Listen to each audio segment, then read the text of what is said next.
आणि यानंतरची बातमी आहे एसटी कर्मचाऱ्यांच्या आंदोलनासंदर्भातली। एसटीचे कर्मचारी उद्यापासून आंदोलन करणार आहेत। शासकीय कर्मचाऱ्यांप्रमाणे वेतन देण्याच्या मागणीसाठी एसटी कर्मचाऱ्यांनी आंदोलन पुकारलेलं आहे। महाराष्ट्र एसटी कामगार संयुक्त कृती समितीकडून आंदोलनाचा इशारा दिला गेलाय आणि आंदोलन तीव्र झाल्यास ऐन सणासुदीत कर्मचारी पुन्हा एकदा संपावर जाण्याच्या तयारीत असल्याने लाल परीची चाकं उद्यापासून थांबण्याची शक्यता वर्तवली जाते।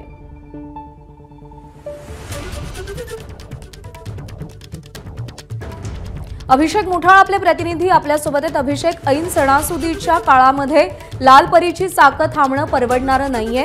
कोणत्या अशा मागण्या आहेत ज्या पूर्ण होण्यासाठी ही संपाची हाक दिली गेली?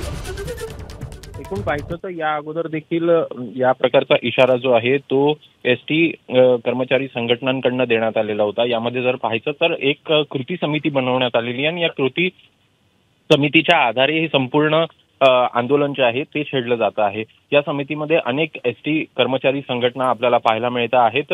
एकूणच प्रमुख मागणी जर का पाहिजे तर शासकीय कर्मचाऱ्यांप्रमाणे वेतन देण्यात यावं, सोबतच जे इतर मागण्या आहेत त्या देखील आपल्याला यामध्ये पाहायला मिळत आहेत।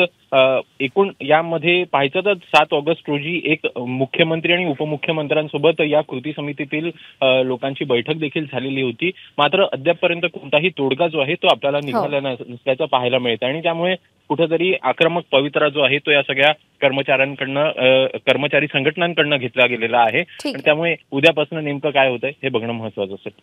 तोडगा निघणं गरजेचं आहे, त्यामुळे नेमका काय निर्णय होतो हे पाहावं लागेल। अभिषेक, धन्यवाद दिलेल्या माहितीसाठी। एबीपी माझा, उघडा डोळे बघा नीट।